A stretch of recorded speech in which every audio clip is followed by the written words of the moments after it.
नमस्कार मित्रांनो, मी प्रवीण राऊत। आज आपण इथे भारत आणि बांगलादेश संबंध लक्षात घेणार आहोत।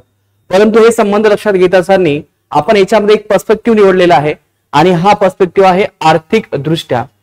जेव्हा एखादा देश यांच्यामध्ये आपण संबंध लक्षात घेतो तेव्हा याच्यामध्ये अनेक पर्स्पेक्टिव्ह असतात, जसे की जिओपॉलिटिक्स असेल, जिओग्राफी असेल, इकॉनॉमी असेल, कल्चर असेल, हे सगळे पर्स्पेक्टिव्ह असतात आणि त्या पर्स्पेक्टिव्ह नुसार त्या देशाचे संबंध या ठिकाणी इथे डिसाइड होत असतात। मित्रांनो, आजचा जो काही आपला एपिसोड आहे ज्याच्यामध्ये आपण आर्थिक दृष्ट्या भारत आणि बांगलादेश संबंध लक्षात घेणार आहोत, ज्याच्यामध्ये भारत आणि बांगलादेशामध्ये व्यापार कशा प्रकारचा आहे, गुंतवणूक कशी आहे आणि जे काही आत्ताचे संबंध आहे ते भविष्यामध्ये कसे राहू शकतात किंवा सगळ्यांचा भारतावरती परिणाम कसा होऊ शकते याच्यावरती आज आपण इथे डिस्कशन करणार आहोत। आणि हे प्रामुख्याने जे डिस्कशन असेल ते एक्झाम पॉइंट ऑफ व्ह्यू असेल। याच्यावरती आपण जवळपास 4 ते 5 क्वेश्चन्स पीवायक्यूच्या बेसवरती घेतलेले आहेत आणि याचबरोबर एक मेनचा क्वेश्चन सुद्धा याच्यामध्ये असेल। तर मित्रांनो, आज आपण इथे भारत बांगलादेश संबंध इथे लक्षात घेऊयात। मित्रांनो, जेव्हा आपण भारत बांगलादेश संबंध आज इथे बघत असतो तर तेव्हा आपल्या डोळ्यासमोर नेहमी एक प्रश्न सध्या एक उभा राहतो। तो हा प्रश्न आहे की अचानक हे झालं कसं काय? कारण की जे काही शेख हसीना आहेत त्या मागच्या 15 वर्षापासून म्हणजे 2009 पासून तर 2024 पर्यंत ह्या पंतप्रधान होत्या। एवढंच नाही तर ही त्यांची तिसरी टर्म होती, ज्याच्यामध्ये जानेवारी 2024 मध्ये इलेक्शन झालेत आणि ज्या इलेक्शन मध्ये यांना बहुमत मिळालं होतं। म्हणजे जानेवारी 2024 मध्ये शेख हसीना यांना बहुमत मिळालं आणि अचानक असं काय झालं ऑगस्ट मध्ये की ज्याच्यामध्ये ह्या शेख हसीना यांना भारतामध्ये पलायन करावं लागलं। आणि असं म्हटलं जातं की बांगलादेशचा जो काही विकास झाला असेल, ज्या प्रकारे बांगलादेशमध्ये गरिबी कमी झाली असेल, रोजगार वाढले असतील, ज्या प्रकारे तिथे कापड उद्योग विकसित झालेला आहे, या सगळ्यांचं जे काही श्रेय असेल, जे काही शिल्पकार ज्या असतील त्या ह्या आहेत शेख हसीना। मग हा प्रश्न पडतो की एवढे चांगले पंतप्रधान असताना अचानक त्या जनतेने यांच्या विरुद्ध हा जो काही बंड आहे तो का केला असेल? एवढंच नाही तर हा बंड एवढ्या मोठ्या प्रमाणामध्ये होता की त्यांना देश सोडून जावं लागलं। आता आपल्याला हीच एक्झॅक्टली चिकित्सा करायची आणि भविष्यामध्ये सुद्धा शेख हसीना बांगलादेशमध्ये जाऊन तरच सरकार स्थापन करतील का? किंवा सध्याच्या बांगलादेशमध्ये तुम्हाला माहिती आहे की हंगामी सरकार स्थापन झालेलं आहे आणि या हंगामी सरकारचे जे काही सध्याचे अध्यक्ष आहेत किंवा हेड आहेत यांचं नाव आहे मोहम्मद युनूस। मग हे भविष्यामध्ये पंतप्रधान बनतील का? किंवा जे काही खालिदा जिया आहेत या पंतप्रधान बनतील? मग भविष्यामध्ये भारत आणि बांगलादेश यांचे संबंध हे कशा प्रकारचे असतील? जो काही व्यापार आहे याच्यावरती काही परिणाम होईल का? या सगळ्या गोष्टींचा आज आपल्याला इथे विचार करायचा आहे, याच्यावरती चर्चा करायची। कारण की आपण जेव्हा हे सगळं बघत असतो आपल्या सामान्य लोकांसाठी हे सगळं शॉकिंग असतं की अचानक काहीतरी होतं आणि जे काही शेख हसीना आहेत त्या भारतामध्ये येतात। पण याच्यामध्ये लक्षात घ्या मित्रांनो, हे जे काही कट आहे तो कोणी रचलेला आहे? तो कट पाकिस्तानी रचलेला आहे का चीननी रचलेला आहे का या सगळ्या मागे अमेरिका आहे? या सगळ्याचा विचार करणं गरजेचं आहे। कारण की दिवसेंदिवस बांगलादेश आणि भारत यांचे संबंध हे वाढत होते आणि हे वाढणारे संबंध हे कोणाच्या पोटामध्ये दुखत होतं याच्यावरती आपल्याला इथे विचार करणं गरजेचं आहे। कारण की जेव्हा तुम्ही आर्थिक दृष्ट्या याच्यावरती जेव्हा चर्चा करता तेव्हा त्याचं राजकीय दृष्ट्या काय आहे, जिओपॉलिटिक्स काय आहे, हे सगळा संबंध आपल्याला लक्षात घेणं अपेक्षित आहे। तर मित्रांनो, एकंदरीत या सगळ्यांची चर्चा आज आपण या सेशन मध्ये करणार आहोत आणि याच्यामध्ये आपण प्रामुख्याने हे सगळं अभ्यास करत असताना बांगलादेशची कथा काय आहे म्हणजे 1972 पासून 71 पासून तर 2024 पर्यंत आपण हे कथा स्वरूपामध्ये लक्षात घेऊयात। नंतर सध्याचे कारण काय आहे किंवा भविष्य काय असेल किंवा भारत आणि बांगलादेश मध्ये संबंध कसे असतील याच्यावरती आपण चर्चा करणार आहोत आणि याच्यावरती असणारे आपले अपेक्षित प्रश्न। तर चला आपण एक एक पर्स्पेक्टिव्ह इथे आपण सुरू करूयात। स्टार्टिंगला आपल्याला हे लक्षात घ्यायचे की जे काही रूपांतरण झालेलं आहे, जे काही सत्ता पलट झालेला आहे, याचं सर्वात महत्वाचं असं एक कारण दिलं जातं की जे काही आरक्षण जो काही मुद्दा आहे बांगलादेशमध्ये तो खूप मोठ्या प्रमाणामध्ये पेटला आणि आरक्षणाचा मुद्दा पेटल्यामुळे शेख हसीना यांना देश सोडून यावं लागलं। आपल्याला हे लक्षात घ्यायचंय की जे काही तात्कालिक कारण आहे ते केवळ आरक्षण आहे का त्याचे माही काहीतरी आहे हे समजून घेणं आपल्याला गरजेचं आहे। मित्रांनो, लक्षात घ्या, आज बांगलादेशमध्ये जर लोकसंख्या जर लक्षात घेतली आपण तर बांगलादेशची लोकसंख्या ही जवळपास 17 करोड आहे आणि यापैकी जे काही वर्किंग एज पॉप्युलेशन आहे ज्याचं वयोगट आहे 15 ते 59 याची लोकसंख्या आहे जवळपास 11 करोड एवढी ही लोकसंख्या कोणाची आहे? वर्किंग एज पॉप्युलेशन, ज्यांना कामाची आवश्यकता आहे, जे कामामध्ये सहभाग घेत असतात अशी लोकसंख्या आहे 11 करोड आणि यापैकी अशी लोकसंख्या आहे 3 करोड जी सध्या बेरोजगार मध्ये आहे. म्हणजे याचा अर्थ हा होतो की बांगलादेशमध्ये बेरोजगारीचं प्रमाण हे जास्त आहे. मग अशा वेळेस एवढ्या मोठ्या देशामध्ये म्हणजे 17 कोटीपैकी जवळपास 3 कोटी जनता जर ही बेरोजगार असेल तर याचा अर्थ हा जवळपास आकडा 25% पेक्षाही जास्त होतो. आणि मग अशा वेळेस जे काही बेरोजगार तरुण आहेत त्यांचा हाच उद्देश असतो की आपल्याला गव्हर्नमेंट जॉब मिळावा, आपल्याला बाकीचे जॉब मिळावे. परंतु बांगलादेशमध्ये एक व्यवस्था आहे ज्याचं नाव आहे आरक्षण. या आरक्षणामुळे बाकीच्या लोकांना गव्हर्नमेंट जॉब मिळणं मुश्किल होतं. मग अशा वेळेस जे काही तरुण आहेत त्यांनी आरक्षणाविरुद्ध लढा उभारला आणि हा जो काही लढा आहे त्यामुळे शेख हसीना यांना देश सोडून जावं लागलं. मग हा आरक्षण मुद्दा काय आहे ते आपण थोडक्यात समजून घेऊयात. लक्षात घ्या मित्रांनो, बांगलादेशमध्ये जवळपास 56% जे काही आरक्षण दिलं जातं हे खूपच मोठं आरक्षण आहे. आणि विशेषतः बांगलादेशमध्ये दिलेलं 56% आरक्षण हे कोणत्याही जातीवरती आधारित नाहीये किंवा धर्मावरती आधारित नाहीये, तर हे जे काही आरक्षण आहे ते प्रामुख्याने तिथे असणाऱ्या गटाशी संबंधित आहे. जसं की 1971 मध्ये जे काही स्वातंत्र्य सेनानी आहेत या स्वातंत्र्य सेनानीसाठी जवळपास 30% एवढं आरक्षण आहे. तसा विचार केला तर हा वाटा खूपच मोठा आहे. आणि लक्षात घ्या हे जे काही आरक्षण आहे ते जवळपास 1972 पासून चालू आहे आणि याच्यामध्ये काही टप्पे होऊन गेलेले आहेत. यामध्ये लोकांचं असं म्हणणं होतं की आता हे जे काही स्वातंत्र्य सैनिक जे आहेत यांच्यासाठी आपण जे आरक्षण दिलेलं आहे ते आता बंद करावं. कारण की लक्षात घ्या एखादा व्यक्ती स्वातंत्र्य सैनिक कोण आहे हे आपण समजू शकतो, परंतु त्याचे मुलं परत त्याचे मुलं हे सगळं जे काही आहे कॅटेगरी ही जी काही कॅटेगरी जी आहे त्यामुळे त्यांच्या देशामध्ये 44% तरुणांना जॉब मिळत नव्हता. मग एक्झॅक्टली याच धोरणाचा जो काही विरोध आहे ते करण्यासाठी जे काही तरुण आहे ते रस्त्यावरती आले आणि ह्या तरुणांना सपोर्ट करण्याऐवजी जे काही आपले शेख हसीना आहे त्यांनी त्यांना तिथे डिवसण्याचं काम केलेलं आहे. तर शेख हसीना सरळ सरळ म्हणतात की जर तुम्हाला आरक्षण नाही द्यायचंय तर मग काय त्या रजाकारांना ऑप्शन द्यायचंय. रजाकार म्हणजे कोण की 1971 मध्ये ज्यांनी पाकिस्तानला सपोर्ट केला ते म्हणजे कोण, रजाकार. मग हे जे काही तरुण आहेत त्यांना असं वाटलं की आम्ही जस्ट रोजगार मिळवण्यासाठी इथे आंदोलन करतोय आणि यांना आम्ही रजाकाराची उपमा दिलेली आहे जे यांना आवडलं नाही आणि जे काही आंदोलन आहे ते आणखीनच रौद्ररूप त्यांनी धारण केलं. आता याच्यामध्ये आपल्याला जे काही आरक्षण मुद्दा आहे बांगलादेश मधला तो आधी थोडासा व्यवस्थित समजून घ्यायचा आहे. तर लक्षात घ्या 1971 मध्ये तुम्हाला माहित आहे बांगलादेशची मुवमेंट सुरू झाली असेल आणि या मुवमेंट मध्ये आपल्याला हे लक्षात द्यायचंय की 1971 मध्ये मुवमेंट सुरू झाली आणि 1972 मध्ये शेख मुजीब बिन रहमान यांच्या अंतर्गत बांगलादेशची निर्मिती झाली. त्याच्यानंतर आपल्याला हे लक्षात येतं की 1973 मध्ये एक आरक्षण सिस्टीम तिथे सुरू झाली ज्याच्यामध्ये त्यांनी सांगितले की 30% जे काही आरक्षण असेल ते आहे स्वातंत्र्य सेनानी यांच्यासाठी ते आरक्षण आहे. आणि 1973 पासून तर 1997 पर्यंत हे जे काही आरक्षण आहे ते चालू होतं. लक्षात घ्या मित्रांनो. आणि 1997 मध्ये आणखीन एक घोषणा करण्यात आली की आतापर्यंत जे काही आरक्षण आहे 30% हे कोणाला मिळत होतं, जे स्वातंत्र्य सेनानी आहेत त्यांना मिळत होतं. आणि 1997 मध्ये घोषणा अशी करण्यात आली की आता हे आरक्षण त्यांच्या मुलांना सुद्धा मिळेल. ठीक आहे, इथपर्यंत सुद्धा आपण समजू शकतो.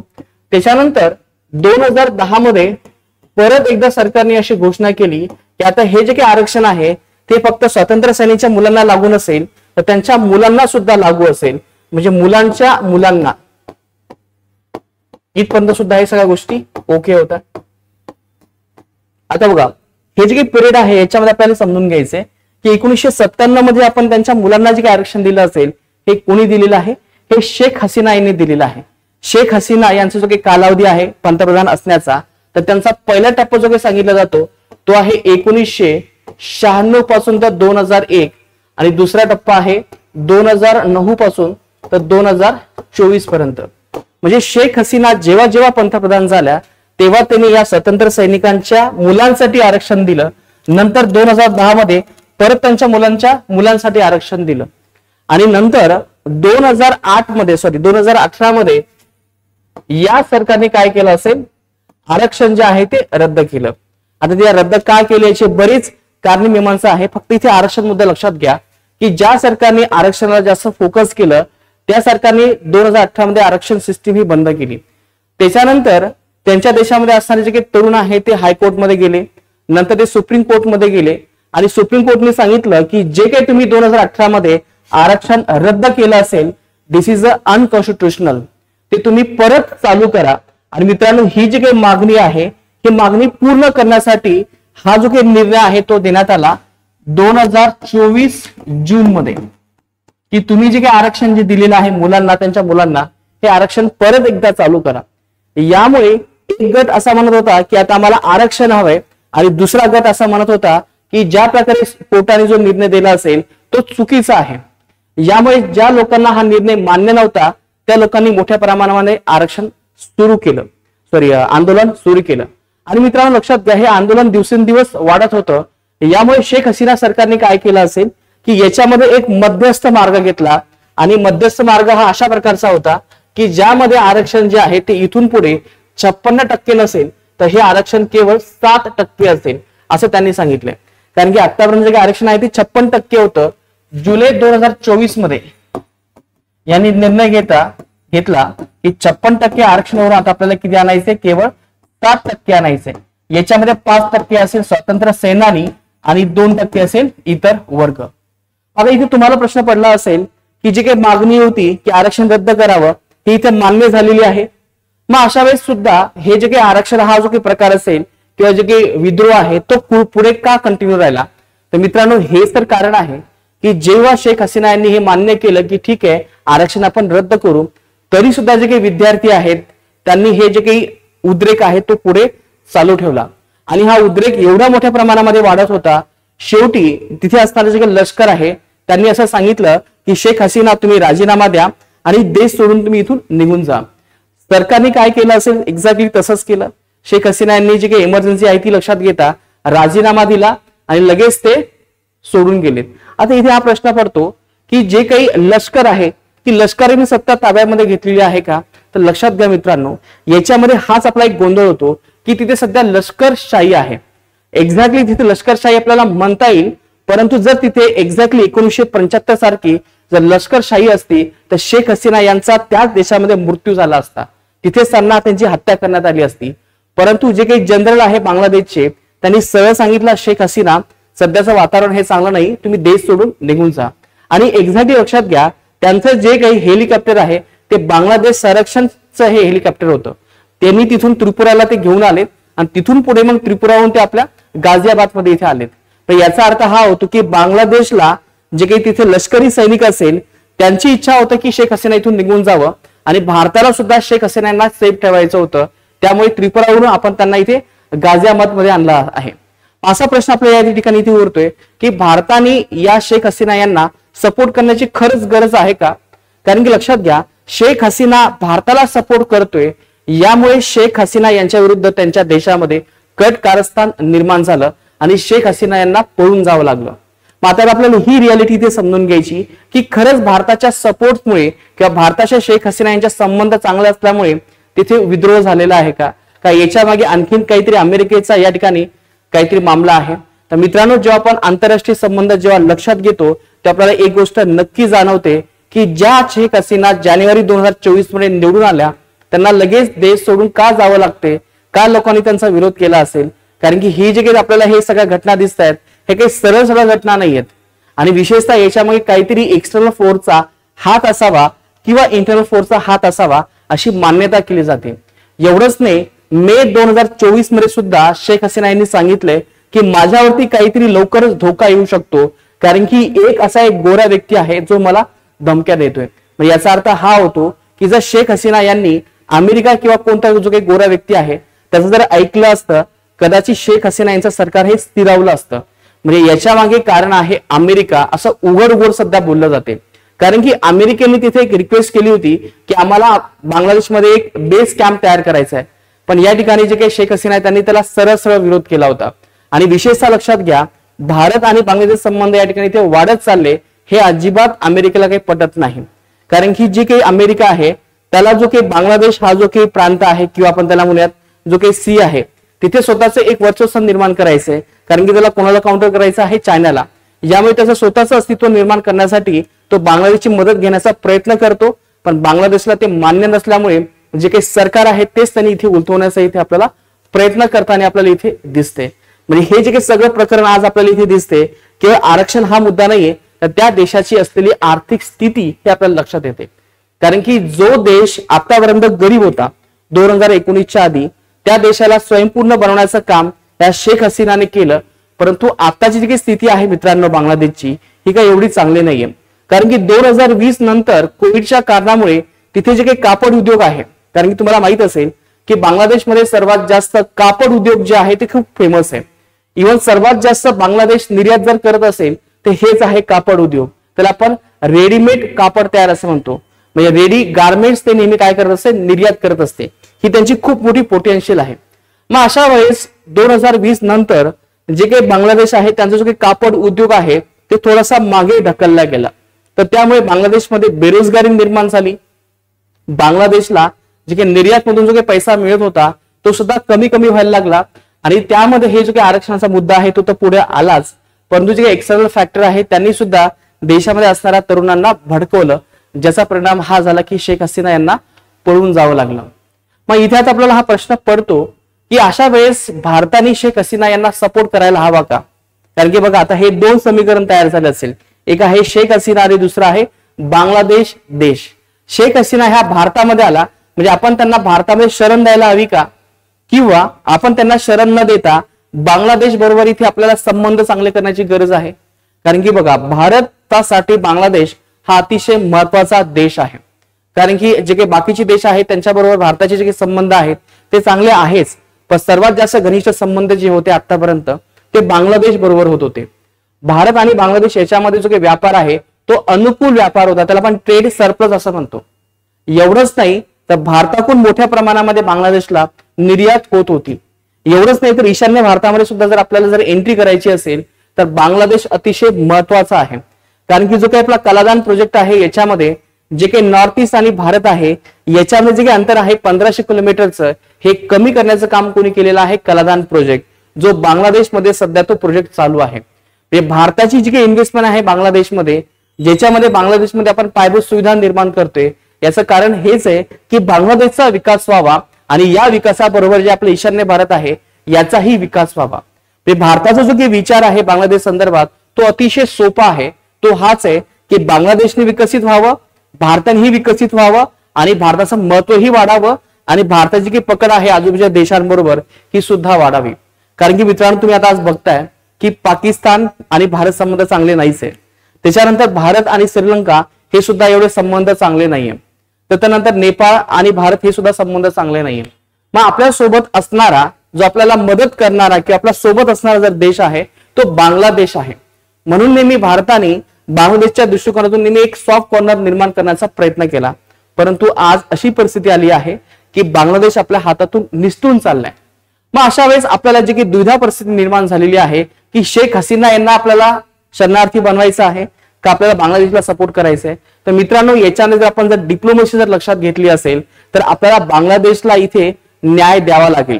कारण की असे एक टीका केली जाते की जेव्हा बांगलादेशमध्ये जेव्हा आरक्षणाचा मुद्दा चालू होता, जेव्हा जनतेचा मुद्दा जेव्हा चालू होता, तेव्हा भारताने या संदर्भात शेख हसीना यांना का समजून सांगितलं नाही की तुम्ही जनतेच्या बाजूने बोला?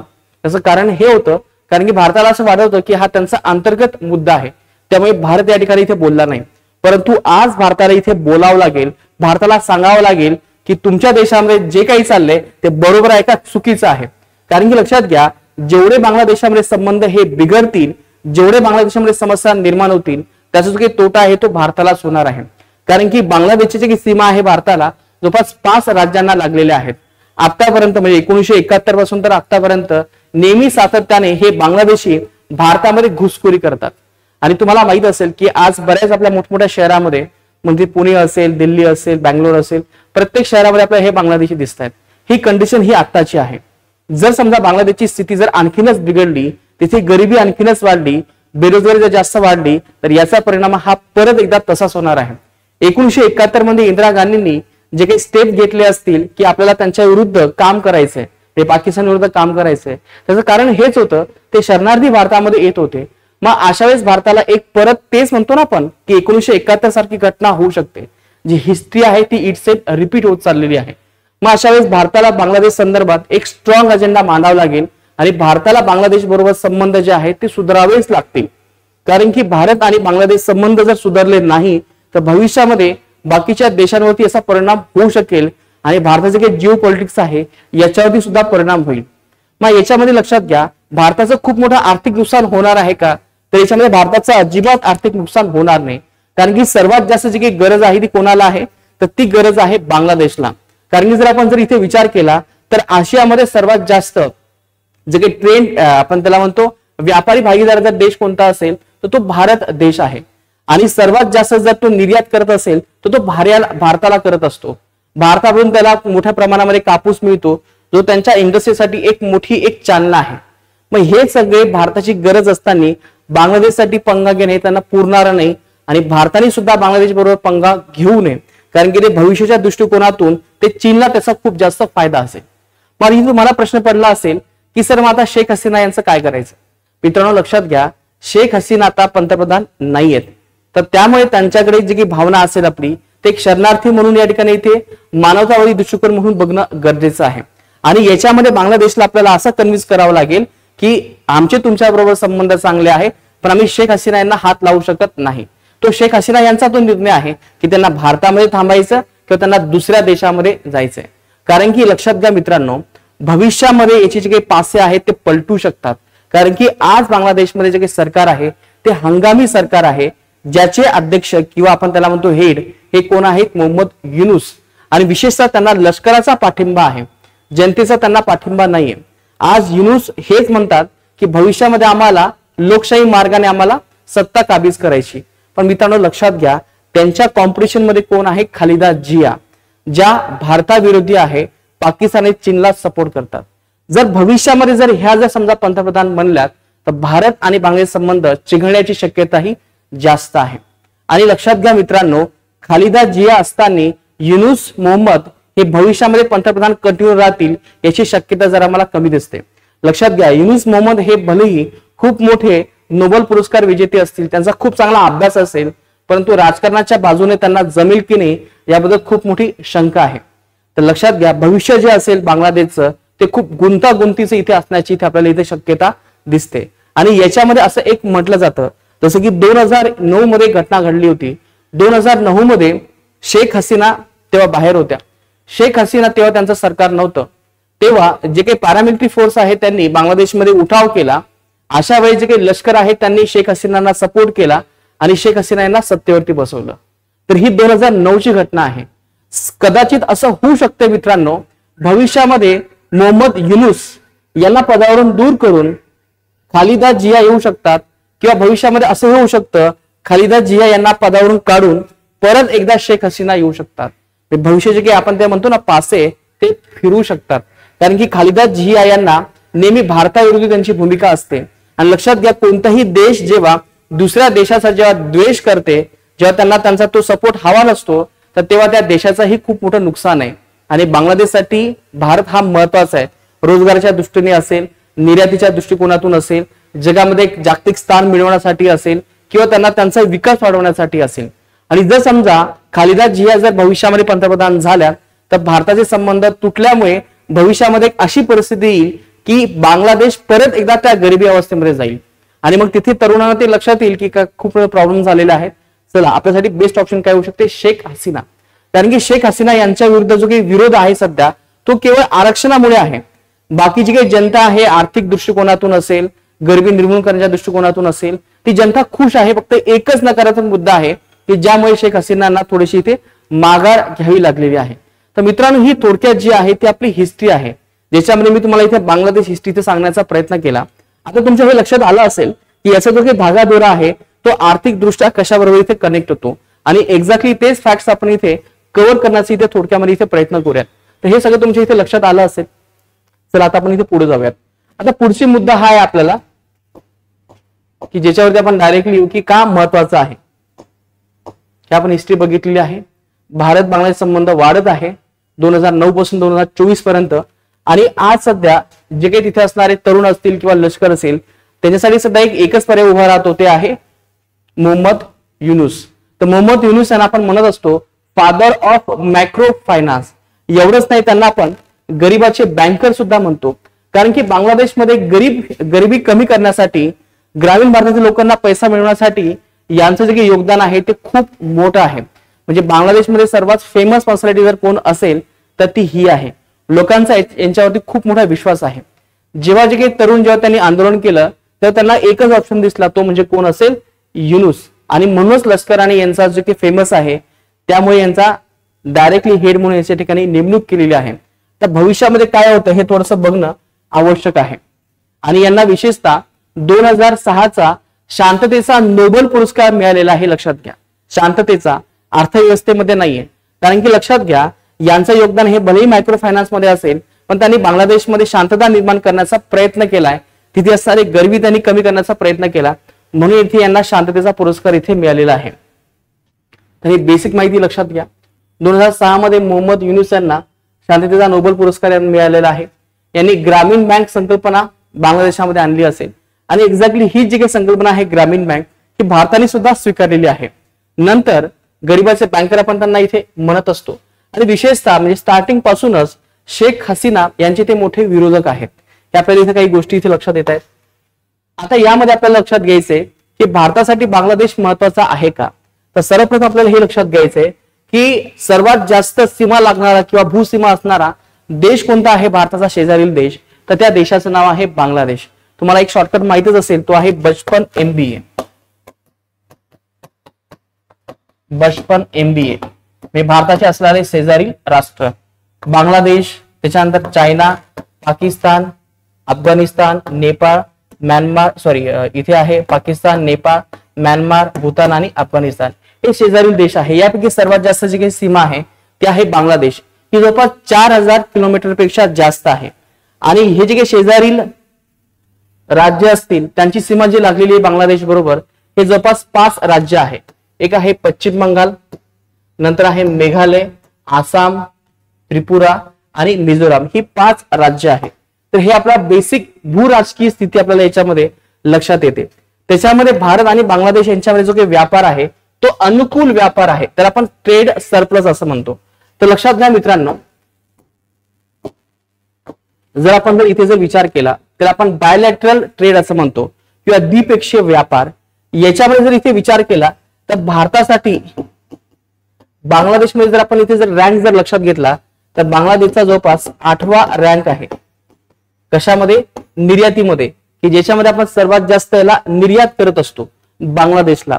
आणि विशेषतः आपल्याला हे लक्षात घ्यायचं की या निर्यातीमध्ये भारताचा काही वाटा आहे तो जवळपास $9 बिलियन एवढा आहे. $9 बिलियन म्हणजे ही अमाऊंट खूप मोठी आहे मित्रांनो. आणि जर ओव्हरऑल जर आपण जर विचार केला भारत बांगलादेश व्यापाराचा, हा व्यापार आहे जवळपास $13 बिलियन. लक्षात घ्या, म्हणजे जवळपास $13 खरब एवढा हा व्यापार आहे. $13 बिलियन.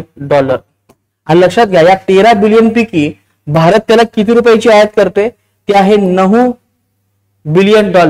म्हणजे जो की गॅप जो आहे तो खूप मोठा आहे, जो भारतासाठी खूप चांगला आहे. कारण की बघा ना, 9-3 म्हणजे बाकीचे काही ओरी जे असतील पैसे ते सगळे भारताच्या खिशामध्ये येतात. कारण की भारताला ते ट्रेड सरप्लस आहे, ही आपली निर्यात आहे, एकूण व्यापार आहे आणि ही भारताची निर्यात आहे. तर एवढा पैसा आपल्याला या ठिकाणी बांगलादेश मधून मिळत असतो. आणि या रँक मध्ये जो काही क्रमांक आहे बांगलादेशचा तो कितवा आहे निर्यातीमध्ये, हा जवळपास 8वा रँक आहे. आणि विशेषतः लक्षात घ्या, याच्यामध्ये एक शब्द मी तुम्हाला इथे वापरतोय तर तो आहे व्यापार भागीदार देश. व्यापार भागीदार देश. तर यामध्ये लक्षात घ्या मित्रांनो, व्यापार भागीदार देश म्हणजे काय, की ज्याचा व्हॅल्यूम हा आकार आणि निर्यातीवरती अवलंबून आहे. एकूण त्यांची आयात आणि निर्यात किती आहे, टोटल अमाऊंट जे आहे, याला या ठिकाणी इथे व्यापार भागीदार असं म्हणतो. तर लक्षात घ्या मित्रांनो, याच्यामध्ये आज आपल्या देशामध्ये म्हणजे 2023-24 मध्ये सर्वात मोठा आपला व्यापार भागीदार देश कोणता आहे, तर या देशाचं नाव आहे चीन. हे खूप जास्त महत्वाचं हे लक्षात घ्या. आता लक्षात घ्या, आज जर इथे विचार केला आज, तर याच्यामध्ये आपल्या बांगलादेशचा काही क्रमांक आहे तो आहे 25वा.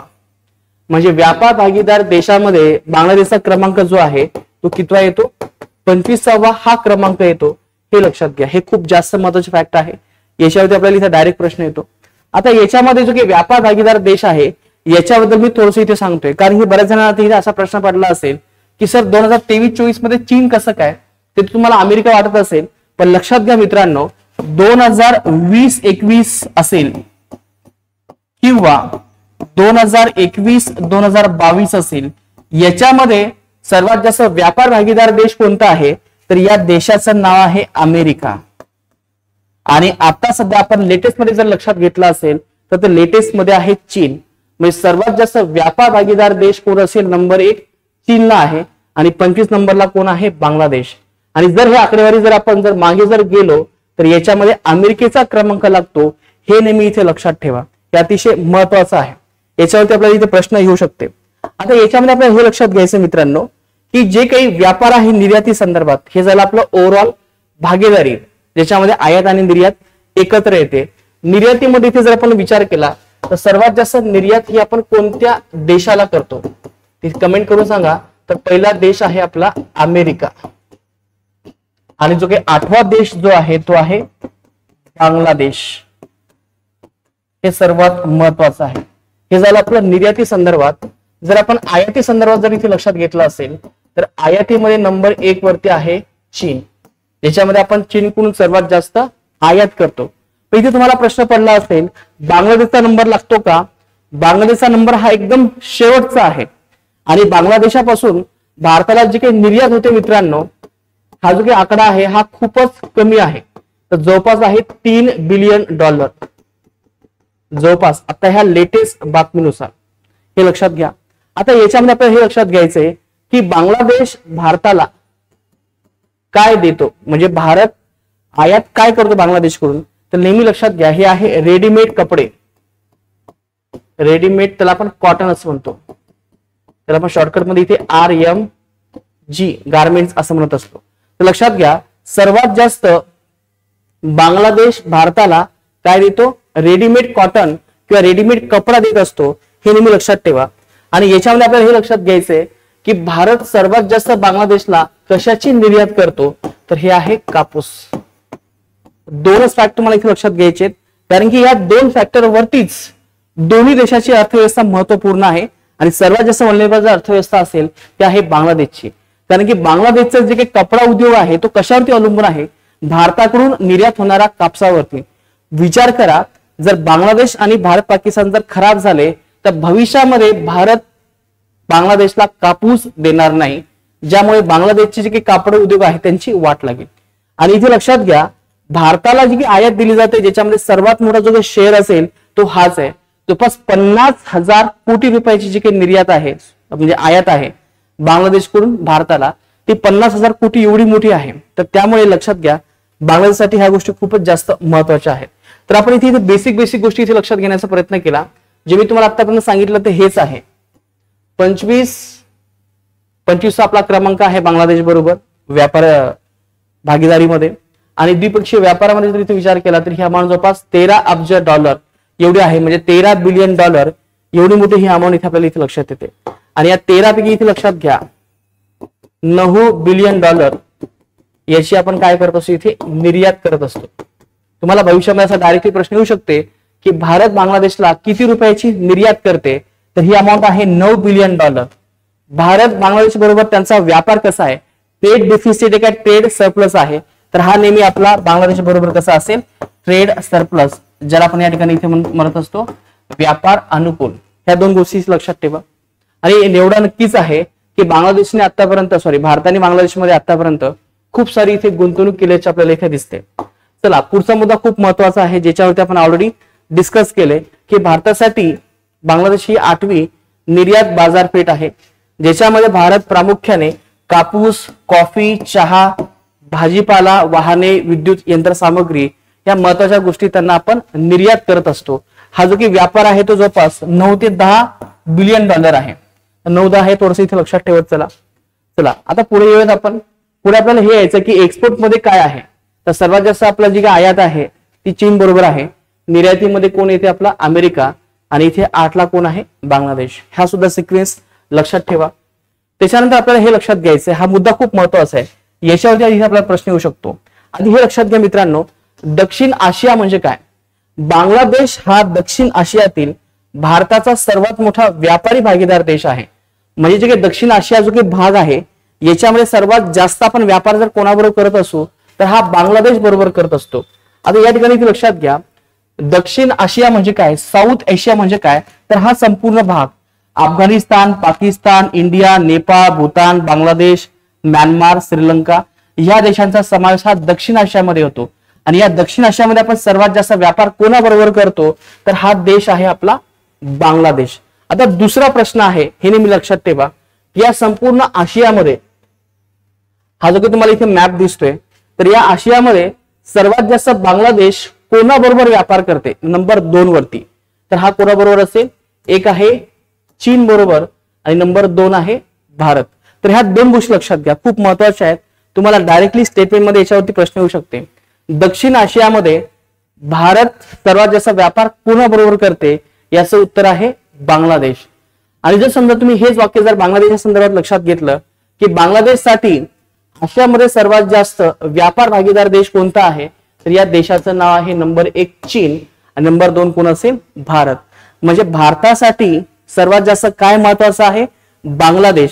पण त्याच्याही जास्त हे महत्वाचं आहे की बांगलादेशला भारताबरोबर संबंध चांगले ठेवावेच लागतील, कारण की आर्थिक संबंध हे खूपच घनिष्ठ आहे, हे नेहमी लक्षात ठेवा.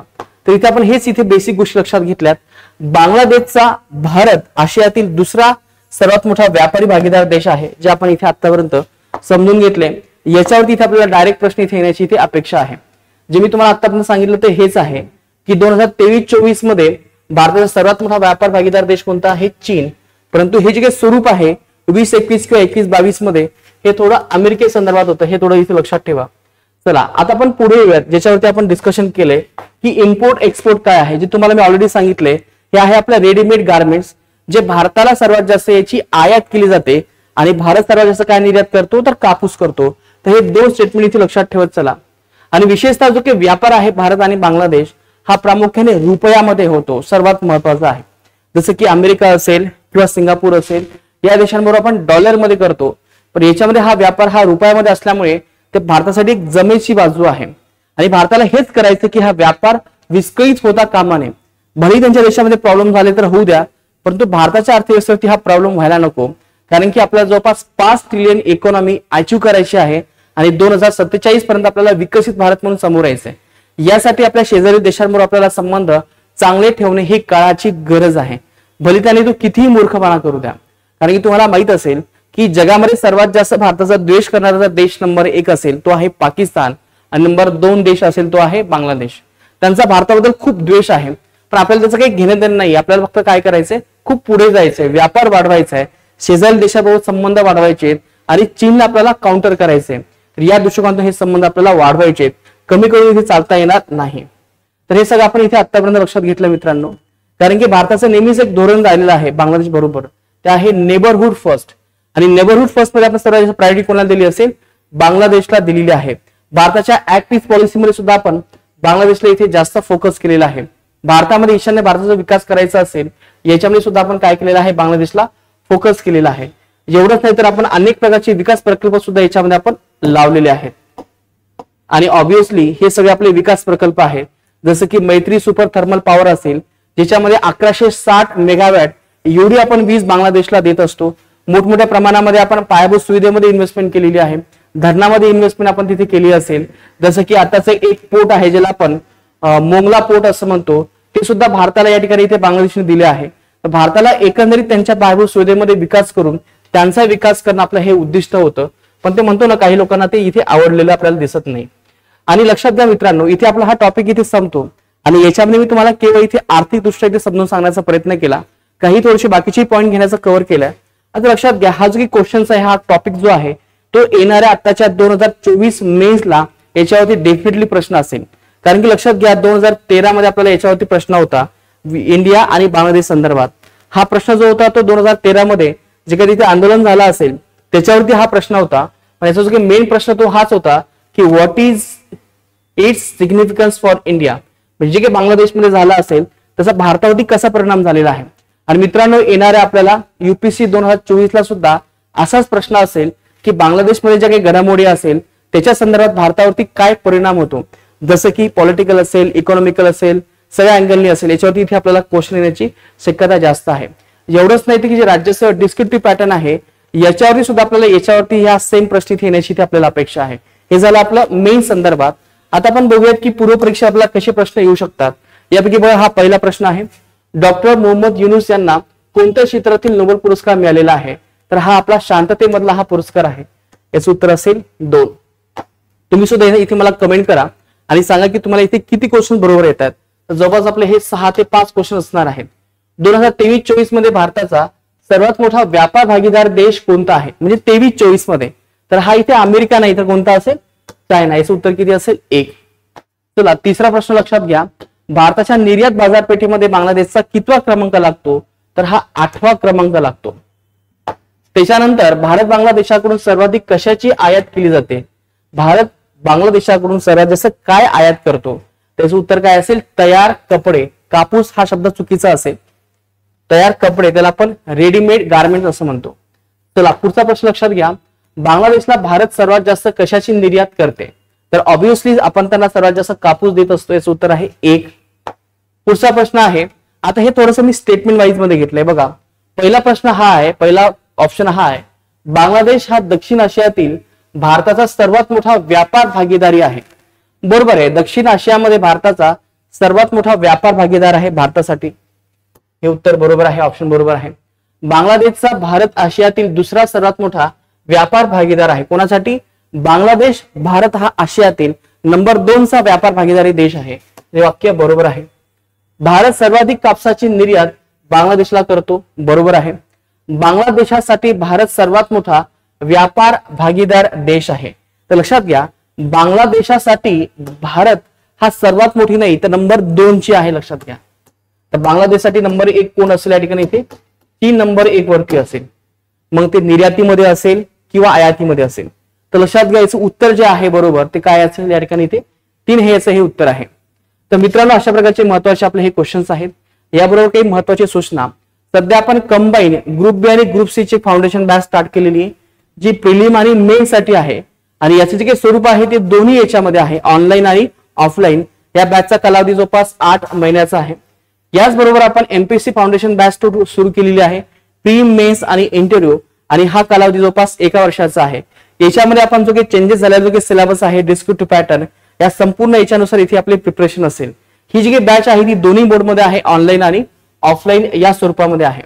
मित्रांनो, यासाठी जर तुम्हाला अतिरिक्त काही इन्फॉर्मेशन हवी असेल, बॅचची माहिती हवी असेल, तर हा आमचा या ठिकाणी इथे मोबाईल नंबर आहे आणि हा ऍड्रेस आहे.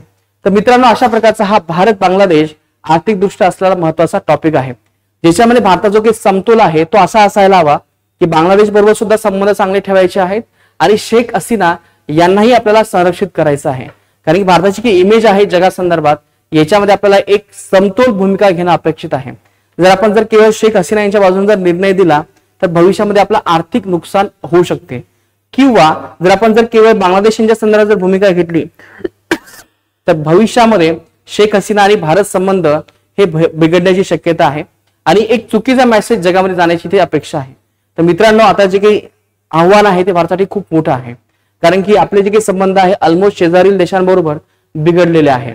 ते म्हणतात ना, आपण मित्र बदलू शकतो, मित्र आपण डिसाईड करू शकतो, पण आपले शेजारील आपण कधीही डिसाईड करू शकत नाही, ते जन्मतःच असतात. यामुळे जे काही जन्मतः असलेले शेजारी आहे यांच्याबरोबर वैर बाळगून काही होणार नाही. तर आपल्याला या ठिकाणी समतोल विकास साधावा लागेल की ज्यामुळे अमेरिकेचं जे काही कट कारस्थान चाललं असेल याच्यावरती आपल्याला इथे मात करता येईल. तर मित्रांनो, आज आपण इथे थांबूयात. धन्यवाद. हा तुम्हाला सेशन कसा वाटला? तुम्हाला आणखीन भारत बांगलादेश संदर्भात काय वाटतं? आपण खरंच शेख हसीना यांना आपण सपोर्ट करायला हवा का? या संदर्भात तुमचे जे काही ओपिनियन्स असतील ते इथे आम्हाला इथे कमेंट करून सांगा. तर चला, तर आज आपण इथे थांबूयात. धन्यवाद. थँक्यू.